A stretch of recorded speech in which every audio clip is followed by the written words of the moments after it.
Então, já dando continuidade ao assunto de câncer de mama, nós vamos ver aqui os fatores de risco. Lembra quando eu expliquei para vocês o que é o câncer, que é quando a célula se multiplica errada, quando sofre alterações de agentes cancerígenos? Pois é, o que são esses agentes cancerígenos?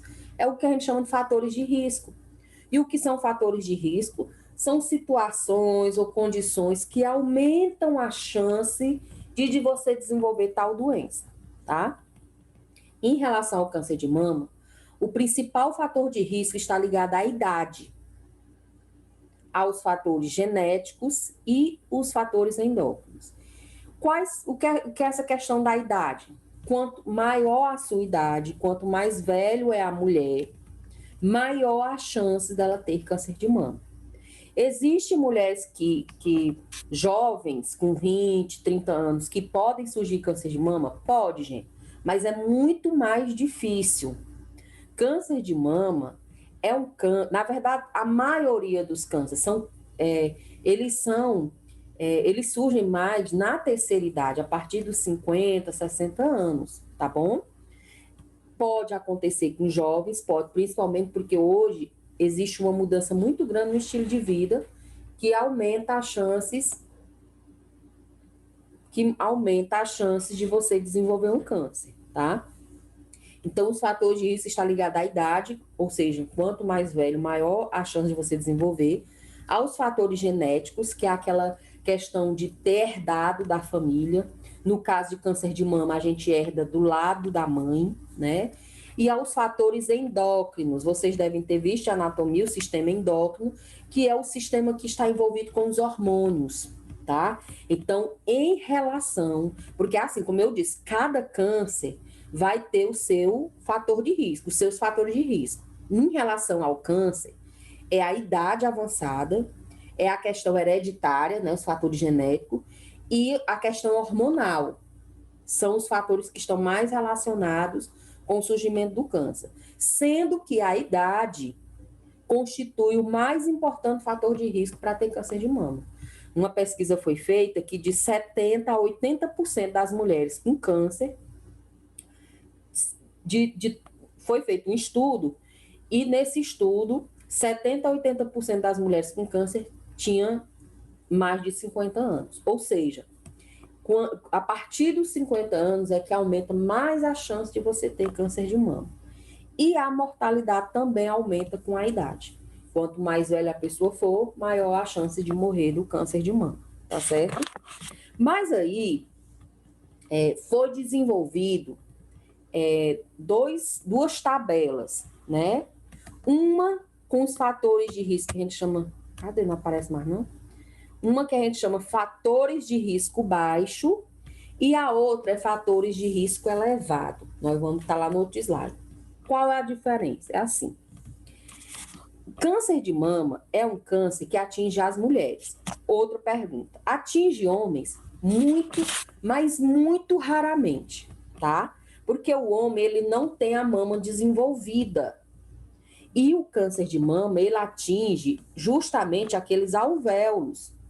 Nos homens, esses alvéolos, eles não se desenvolvem. Então, por isso que é raríssimo acontecer.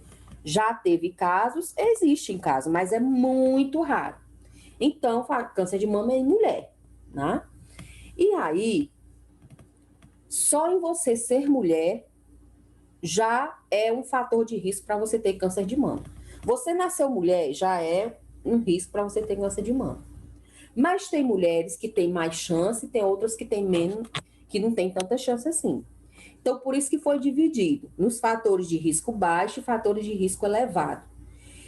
Quem é de fator de risco baixo, significa dizer que a chance de desenvolver câncer é muito menor de mama. E quem tem fatores de risco elevado não significa dizer que vai ter câncer. Significa dizer que aumenta as chances de ter, tá certo? Essa divisão também de fatores de risco baixo e fatores de risco elevado, vocês vão entender que está muito relacionada ao momento de você fazer o exame, tá? Então, quem tem fatores de risco baixo vai fazer os exames com tal idade. Quem tem fatores de risco elevado vai fazer os exames com outra idade. E nós vamos ver isso mais na frente. Primeiro, vamos ver quais são os fatores de risco baixo. Idade avançada, tá? Menarca precoce. O que é menarca, gente? A primeira menstruação. Quem menstrua cedo, antes dos 12 anos, é um fator de risco baixo para você ter câncer de mama. Por quê, A gente? Maria, professora, eu menstruei com 9 anos. Vixe, mas ó, é fator de risco baixo. Gente, só em você ser mulher já é um fator de risco para você ter câncer de mama. Entendeu? Mas, sabe por quê? Que tanto a menarca, como a menopausa, como a mulher que nunca engravidou, por causa dos fatores endócrinos, dos hormônios. Gente, vocês vão ver isso em materno infantil, a questão dos hormônios sexuais femininos. Mas nós, mulheres, todos os meses, nós não temos a penitência de botar sangue, de menstruar todo mês.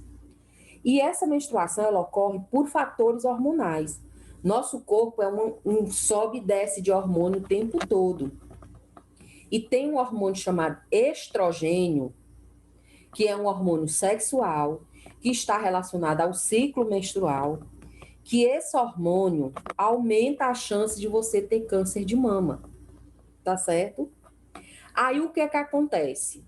Quando é que você começa a produzir esse hormônio? A partir do momento que você menstrua. Se você menstruou cedo demais, significa dizer que você começou a produzir estrogênio muito cedo. Do mesmo jeito, é a menopausa tardia. O que é a menopausa tardia? É o que o povo chama de acabamento de tempo, que é quando a mulher para de menstruar. Se ela para de menstruar, ela para de produzir esses hormônios, o tal estrogênio. Então, se ela demorou muito, né, a menopausa tardia, a menopausa dela foi depois dos 50 anos, significa dizer que o quê? Ela passou muitos anos produzindo estrogênio. E produzir estrogênio demais aumenta as chances de ter câncer de mama, tá? Como também, eu já vou pular para cá, ó, terapia de reposição hormonal. O que é essa terapia de reposição hormonal, gente? As mulheres que estão na menopausa, para diminuir os sintomas, tomam essa terapia de reposição hormonal. E o que é, gente? É anticoncepcional. É por isso que também quem toma anticoncepcional por muito tempo aumenta a chance de ter câncer de mama. Por quê, gente? O que é que tem dentro do anticoncepcional? Hormônio. Que é hormônio? O estrogênio.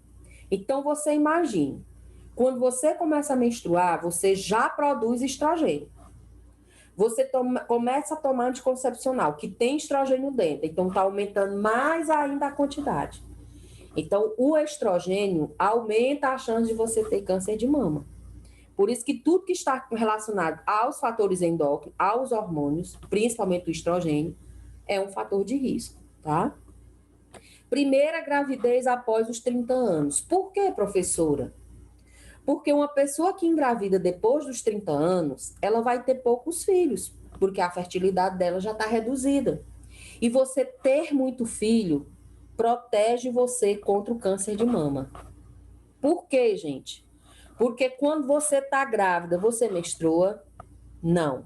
Então, quando você está grávida, você diminui a produção do estrogênio. Tá vendo como tem relação com o hormônio? Se você está engravidando todo ano, como era antigamente, então você está se protegendo contra o câncer de mama. Porque no momento que você está grávida, você não está produzindo estrogênio. Então, você está diminuindo os riscos. Do mesmo jeito, aqui não é o fato, amamentar. Quando você amamenta seu filho, normalmente as mulheres que estão amamentando não dessa menstruação. Por quê? Porque suspende a produção do estrogênio. Então, amamentar, você já deve ter ouvido falar, que a amamentação protege contra o câncer de mama. Justamente por causa disso. Porque quando vocês estão amamentando, você diminui a produção do estrogênio. É fator hormonal. Entendeu? Nuliparidade. O que é nuliparidade? Nuli vem de nulo, de zero. Paridade vem de parir. Então, uma mulher que nunca pariu, nuliparidade, é uma mulher que nunca pariu. Então, é um fator de risco aquelas mulheres que nunca pariram, nunca ficaram grávidas. Por quê? Porque se elas nunca ficaram grávidas, ela produz hormônio a vida toda. Não deu nem um tempinho sem produzir. Porque quando elas ficam grávidas, ela dá um tempo nos hormônios. Entendeu? Exposição à radiação.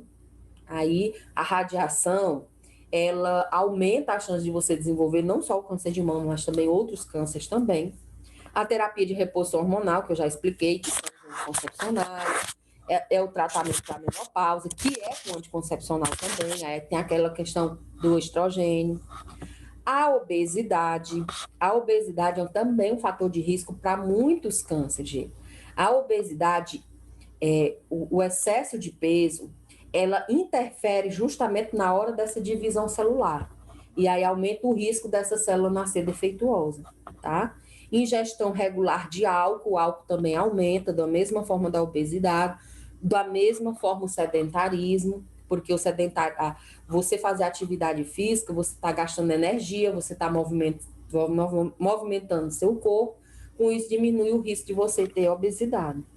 E a história familiar, algum familiar com câncer de mama. Esse, gente, é o fator de risco baixo. Com certeza, você se encaixou em 1, 2 ou 3 desses aqui. E aí, vai ter... Não, gente, é fator de risco baixo. Entendeu? Não significa dizer... A chance de...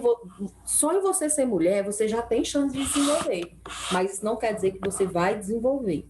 Entendeu? Agora, nós vamos ver os fatores de risco elevado, tá? Aqui uma mulher, olha como é que fica, gente, a mastectomia, que é a retirada da mama. Tira tudo, gente. Não é só o volume, que muita gente, fica só porque diminui o peito. Não, gente, tira tudo. Aqui tá é bonito, porque tem gente que tem que tirar parte da axila, tem uns que fica com uma depressão, um buraco assim tá dentro, viu? Fica dessa forma. Então, esses são os fatores de risco elevado. Esses fatores de risco elevado, gente, não significa dizer que você vai ter câncer, mas significa dizer que entre todas as mulheres, essas mulheres que têm pelo menos um desses fatores, aumenta a chance dela ter câncer de mama. E quais são eles? Lembra que a gente falou que história familiar é um fator de risco, beleza? Só que quanto mais próximo essa pessoa for de você que teve câncer de mama, aumenta a chance de você desenvolver. Então, história familiar de parente de primeiro grau. Gente, o que é parente de primeiro grau? É mãe, irmã ou filha. Vó, tia, primas, não é parente de primeiro grau, viu? Parente de primeiro grau é sua mãe, é sua irmã e sua filha, se você tiver, entendeu? Então, se você tem, ou a sua paciente tem, na família, a mãe dela, a irmã dela ou a filha dela teve câncer de mama com menos de 50 anos, é um fator de risco elevado para ter câncer de mama. Professora, minha mãe teve câncer de mama, mas com 60 anos. Não é fator de risco elevado, gente. É fator de risco baixo. Só é elevado se tua mãe teve, por exemplo, com 40 anos, até 50 anos. Com mais de 50 anos não é elevado, é baixo. Entendeu a diferença? Vamos para o outro. História familiar de câncer de mama em parente de primeiro grau. Quem é parente de primeiro grau? Mãe, mulher, né, no caso. Mãe, irmã ou filha. Que teve câncer bilateral ou câncer de ovário em qualquer faixa etária. Professora, minha mãe teve câncer de mama com 60 anos. Então não é fator de risco elevado. Mas ela tinha 60 anos e ela teve nas duas mamas, que é o que a gente chama de câncer bilateral. Se ela teve câncer de mama nas duas mamas, não importa a idade. E isso é um fator de risco elevado, tá certo? Se foi só numa mama, com mais de 50 anos, não é fator de risco. Só é fator de risco se foi abaixo de 50. Agora, se foi nas duas mamas, que a gente chama de câncer bilateral, aí sim, não importa a idade, aí é fator de risco elevado.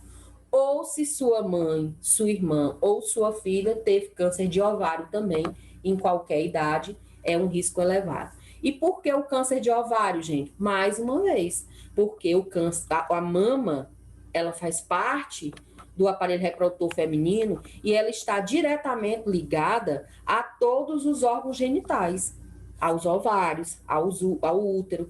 O que faz modificar o ovário vai modificar também o útero. Então, o que ocasionou o câncer de ovário vai ocasionar também um câncer de mama. Outro fator de risco, história familiar de câncer de mama masculino.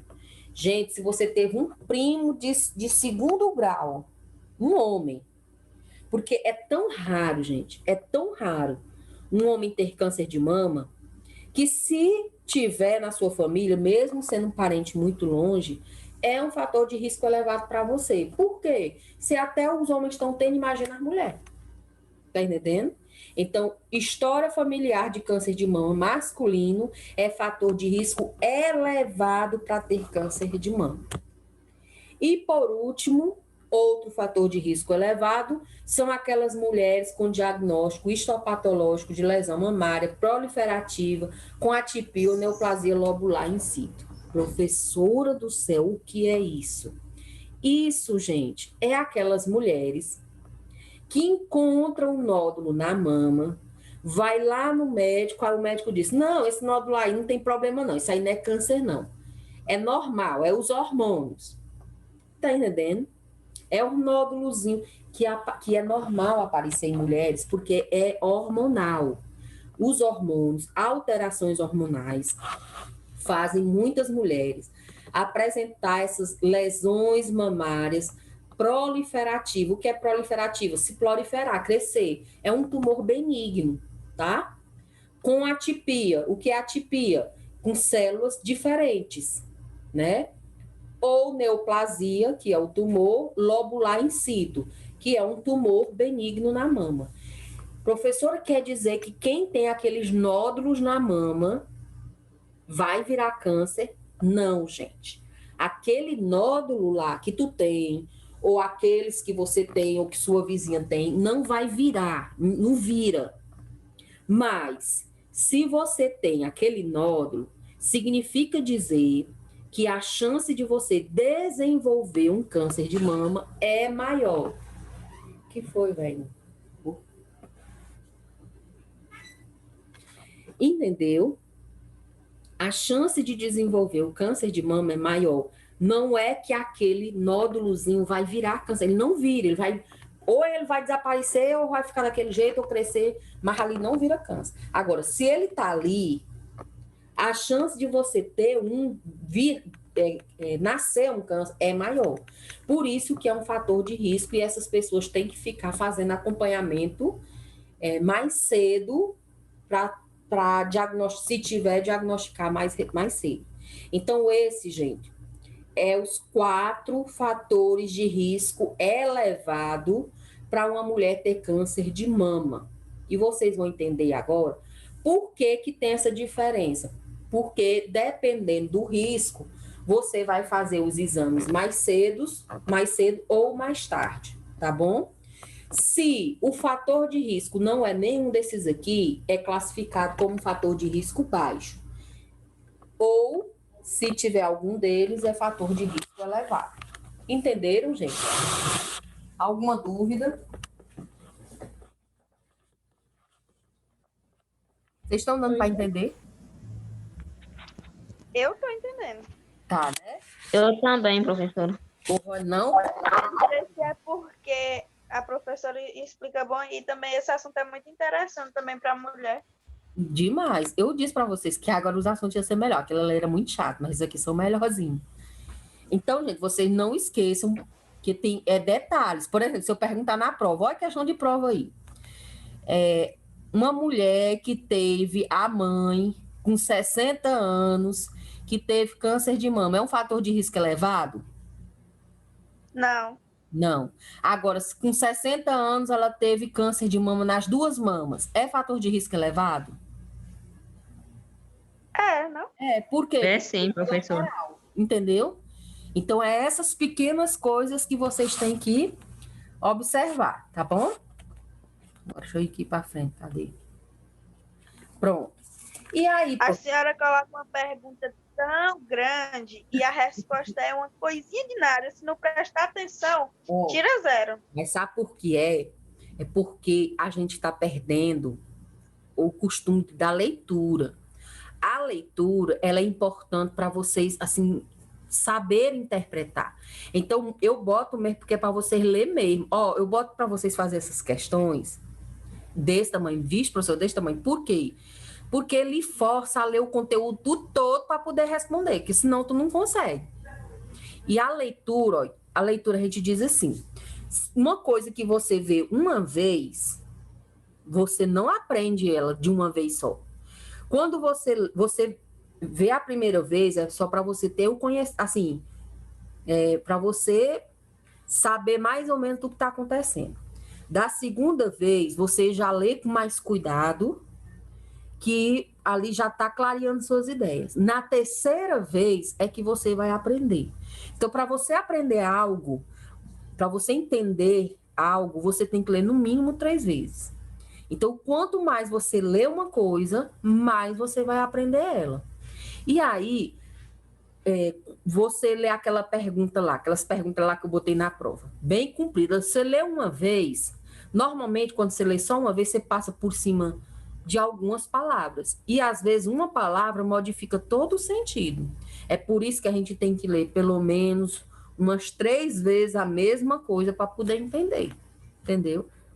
Vocês vão aprendendo com o tempo. Vou botar vocês para ler até abusarem. E aí, professora, como é que eu vou saber que eu tenho um câncer de mama? Como é que eu vou ensinar para os meus pacientes como é que elas podem saber se tem câncer de mama? Vocês com certeza já devem ter ouvido falar do autoexame das mamas. O que é o autoexame das mamas, gente? É a mulher se tocar, não é? Ela mesmo pegar na mama, né? Auto é de você mesmo, exame das mamas, você examinar suas mamas. Hoje em dia, gente, esse exame, ele não é muito utilizado. É tão provado que você não vê mais nem campanhas em relação a isso. Antigamente, mostrava na televisão que era para você fazer o autoexame das mamas. No posto de saúde tinha aqueles pôster mostrando. Por que que você quase não vê isso? Porque, na verdade, gente, muitas mulheres estavam confiando demais nesses autoexames. E não é bom. Por quê, gente? Primeiro, a mulher, ela não tem, como é que se diz, a prática para poder saber se aquilo ali é um câncer ou não. Se aquilo ali é normal ou não. Entendeu? Outra, lembra que eu falei para vocês que para você encontrar um câncer de mama na sua mama, você tocando sua mama, ele tem que estar no mínimo do tamanho de 1 centímetro. Para ele estar tamanho de 1 centímetro, que é o tamanhozinho do grão de arroz, você já está com ele na sua mama mais ou menos em 10 anos. Então, se ele está se desenvolvendo com 10 anos na sua mama, já deu tempo dele se espalhar para outro lugar, entendeu? Então, por isso que o autoexame das mamas, ele não vem se mostrando efetivo em diminuir a mortalidade dessas mulheres. Por quê, gente? Porque muitas que vão descobrir o câncer de mama só se tocando, já descobrem tarde demais. Entendeu? É esse o problema. Então, não vem se mostrando efetivo em diminuir a mortalidade em relação à detecção precoce, que é detectar, que é descobrir o câncer cedo, né, de forma precoce, de forma isolada. Então, se a mulher for ficar em casa e só for procurar um médico no dia que tocar a sua mama e encontrar um nódulo, isso não é bom, entendeu? Agora, não é para me tocar as mamas, é para tocar sim, gente. Porque o autoexame faz com que a mulher conheça o seu próprio corpo E se tiver alguma alteração, ela já encontra logo de imediato. Entendeu? Não é o correto. O que eu estou dizendo é assim: não é que não é para ser feito o autoexame, é para ser feito o autoexame. Só que ela também tem que fazer os outros exames. Ou seja, o autoexame isoladamente, ele não vem se mostrando efetivo. Ele só é efetivo se, além do autoexame, fazer os outros exames, que eu vou dizer quais são, tá?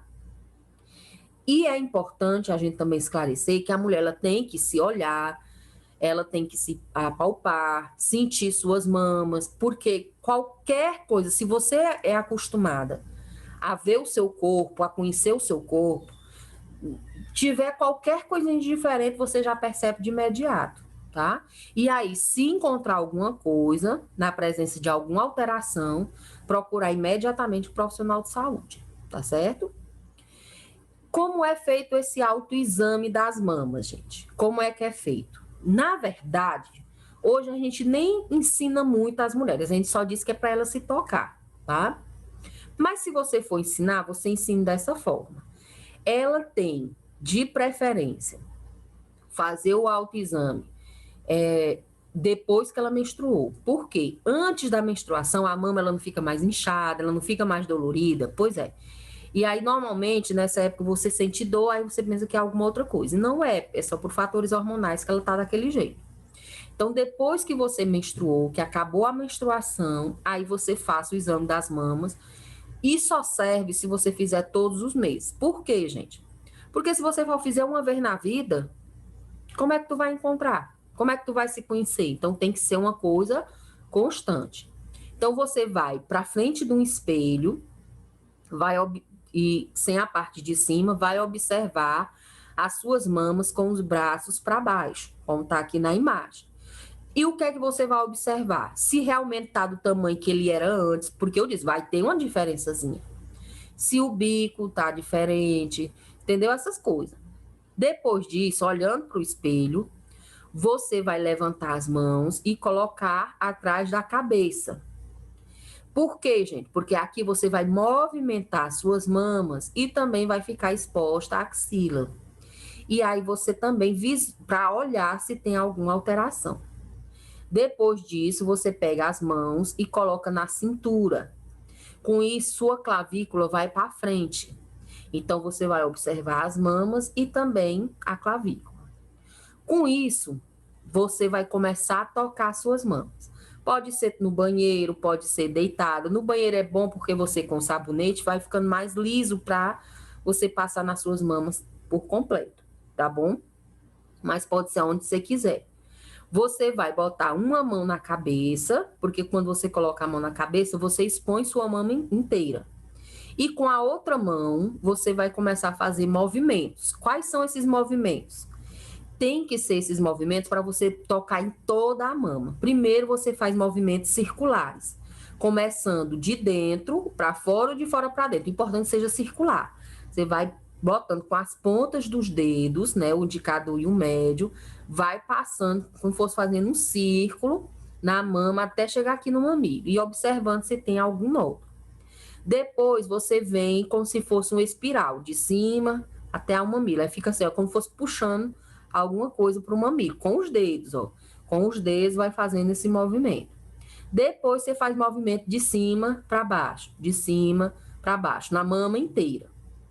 Você depois vai, apertar seu mamilo, né, como tá aqui, para ver se sai alguma coisa, tá? E aqui não tá mostrando, mas você aqui, com a mão ainda na cabeça, você vai tocar aqui na axila, procurando se tem nódulo, baixa a mão e vai procurar aqui, né, na clavícula por baixo e por cima se tem algum nódulo. Fez isso, troca a mão e faz tudo do mesmo jeito no outro lado. O correto é dessa forma, tá? Mas se você não sabe, se você não aprendeu, ou se a tua paciente não conseguiu aprender, não tem problema. O importante é que ela toque, entendeu? Do jeito que ela quiser. Ela diz, não, professor, não, doutora, mas eu não consigo mais, eu não lembro disso aqui tudo, não. Não, pois tá bom. Se você só toque do jeito que você quiser. Olha, é tão importante o toque. A Elba Ramalho tá com uns 3 anos, que ela descobriu que teve um câncer de mama, e sabe quem foi? O marido dela, tocando na mama dela. Ele tocou na mama e achou esse carocinho. Aí disse, olha, tem um carocinho aqui. Ela foi atrás, era câncer de mama. Entendeu? Então, que toque, não souber fazer isso, não tem problema ser desse jeito, mas pelo menos que toque a mama constantemente. E o que deve procurar quando tocar a sua mama? Você vai procurar o que for de diferente, como caroço na mama, o mamilo tá puxado, né? Tá fora, tá meio puxado. Tiver a pele com ondulações, a gente diz que fica parecendo casca de laranja, a pele tá diferente, tá áspera. Se sai alguma coisa do mamilo, né, alguma secreção, se tá vermelho, se tá coçando, se a pele tá meio repuxada, ou seja, qualquer coisa de diferente que apareça na sua mama. E aí, além disso, né? Então, além de estarem atentas ao próprio corpo, que isso toda mulher tem que ficar atenta, é recomendado que se faça exames de rotina. E são esses exames que vão ser capazes de detectar o câncer de mama de forma precoce. Quais são eles? A mamografia. Agora eu vou explicar o tal da mamografia.